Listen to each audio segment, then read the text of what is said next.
Hi, welcome back. Today I'm going to tell you about my Nellie Bly journal. I kind of introduced that concept when I did my last video on the steampunk journal and told you that I had been reading about Nellie Bly, who went around the world in 72 days. She was inspired by Jules Verne. She went unaccompanied and she was a journalist for the New York World, all of which were kind of unique things for 1889 and 1890.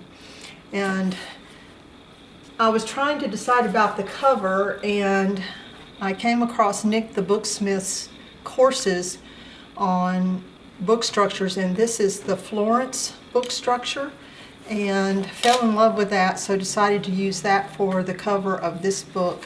And not only for the cover, but I also did her hollow back binding, which is another class that she has on teachables.com, and there will be a link to her classes in the description box below. So this is the story of Nellie Bly, and the papers here are from somewhere in time in Vintage Travel by On a Whimsical Adventure, and I will also link those below. This is a little pocket, and in here I have a copy of her 1914 passport. Didn't have one for the year that she went, but I liked it because it gave a description of her hair and eye color and those kinds of things. This is also the sewing on all of these pages is inspired by Nik the Booksmith, and I have a few little charms and things hanging. There's flips and pockets here. Like I said, very reminiscent of things that I saw on Nik the Booksmith as I was taking the classes. And there's quotes on several of the pages from the book itself. She was inspired, of course, by Jules Verne. These are some things online. This is a little pocket. I wondered where she had gotten her name and researched that, and she actually took it from this song Nellie Bly by Stephen Foster. That's where she got her pen name. These are pre-printed tea stain, coffee stain papers that you can get online at Amazon. There's some coffee stained ledger paper, a little bit of Tim Holtz paper, various things off of Pinterest and Google and the Library of Congress having to do with that period and with Nellie Bly. This is a double-sided, I'm calling it a bookmark. This is Joseph Pulitzer, who was the owner of the newspaper that she worked for, and yes, it is the Pulitzer from the Pulitzer Prize. This is On a Whimsical Adventure paper. Some of these back papers are from a new kit for the members site of the graphicsfairy.com called Parchment papers. Some stain tracing paper, some more of those papers from Amazon. This is part of the Parchment papers, as is this from the Graphics Fairy. Since she was a writer, I wanted to be sure and include lots of writing pages. This is a 7 Gypsies travel adventure journaling card, and I just made it into a flip. Since it's double-sided, you can write on both sides. This is a picture of Nellie Bly that was taken for publicity purposes as she was selling her book, and they were putting a lot of things in the paper. And this is the actual coat that she wore. That was her only piece of luggage. And in this little area here, it's describing how she packed that, and that the only thing that gave her trouble was her large jar of cold cream to keep her face from chapping on the trip. So I found a picture on an antique site.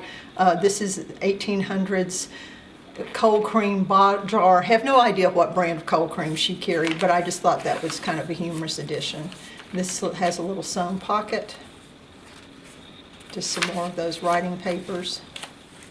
Little flip. This is actually a illustration from Jules Verne. Another one of those journaling cards. And this is the paper, you can see it better, from On a Whimsical Adventure. More of On a Whimsical Adventure, some trim, some sari silk. This is a actual 1800s passport. Doesn't look anything like our current passports. I just erased the person's name and put in Nellie Bly since I couldn't find one for her. But just to kind of show what the passport would have been that she would have been carrying around. Another one of the 7 Gypsies tags. Makes a little pocket here with a picture of a train. This is the captain of the Augustus Victoria, the Augusta Victoria, the first ship that she took out of New York.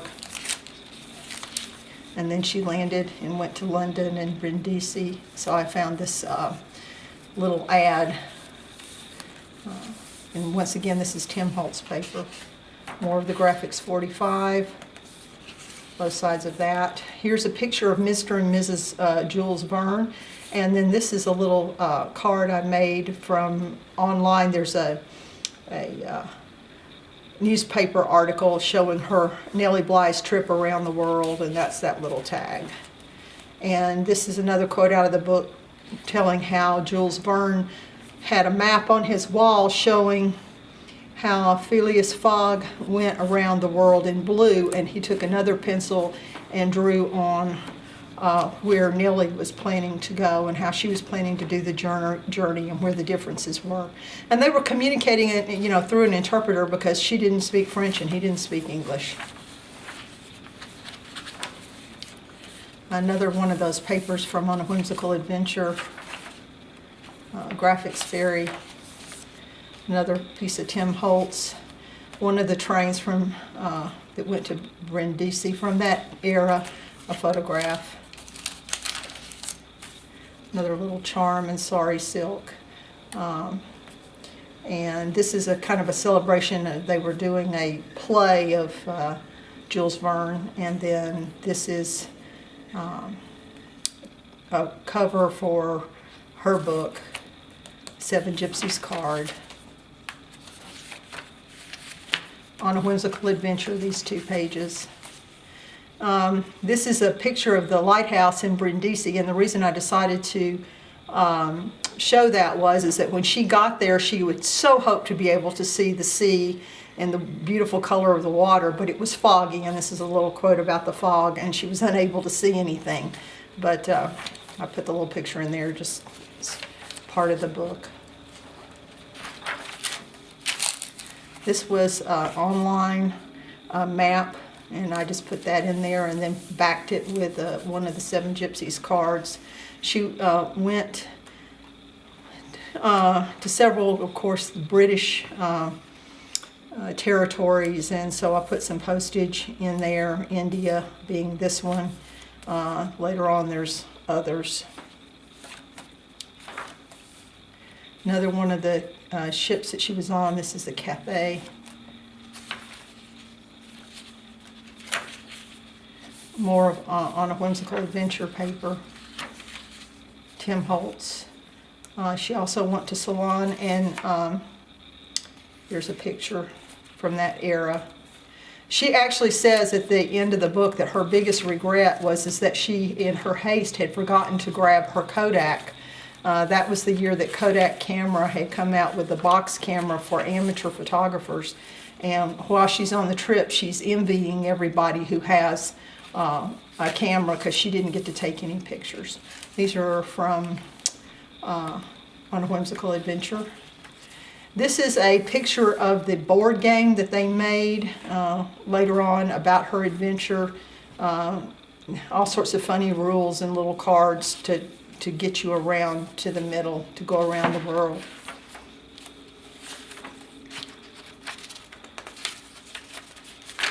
This ledger paper is a little flip out.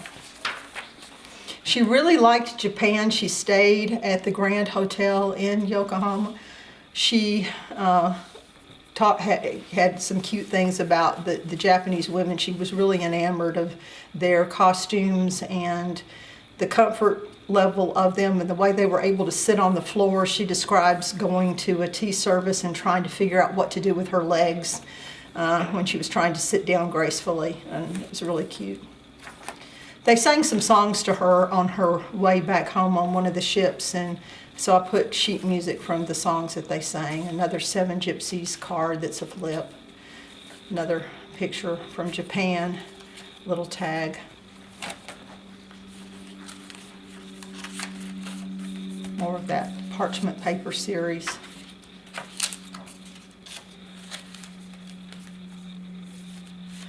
In China, she bought a monkey, and I don't know what kind of monkey she bought, but that's the oldest photograph of a monkey I could find online, so I put that in there as homage to her monkey.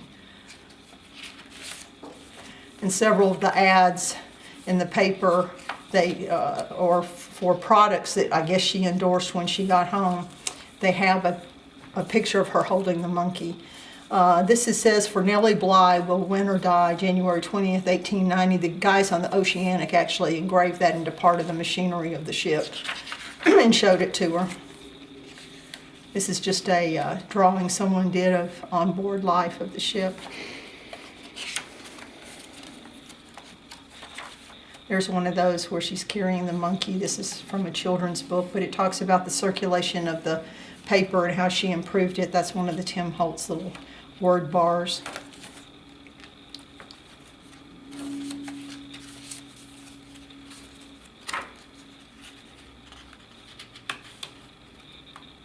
Come apart. So this is kind of an interesting page I put together. This is actually at the end of her book. She has a chart where she had kept when she left and when she arrived, and on all parts of the journey, and then some statistics about the journey, and the names of the different countries, the different railways, and ships that she took. And so it's just sort of a summary of the entire trip, and I thought that would be interesting to include in here. And if you want to read Nellie Bly, I bought my own copy so I could make notes in the margins, but it's actually in the public domain and it's online. You can read it for free. Another little tuck spot.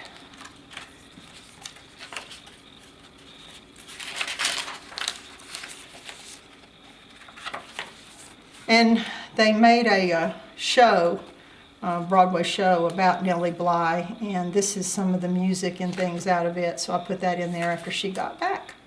So that is the end of this book. I hope you enjoyed seeing Nellie Bly, and maybe you'll go read about her because she was a pretty interesting character. One of the earliest members of the women's movement. She worked with the suffragettes. She investigated asylums and the way women were treated and helped change the laws about that. She was a very interesting character. Have a great day.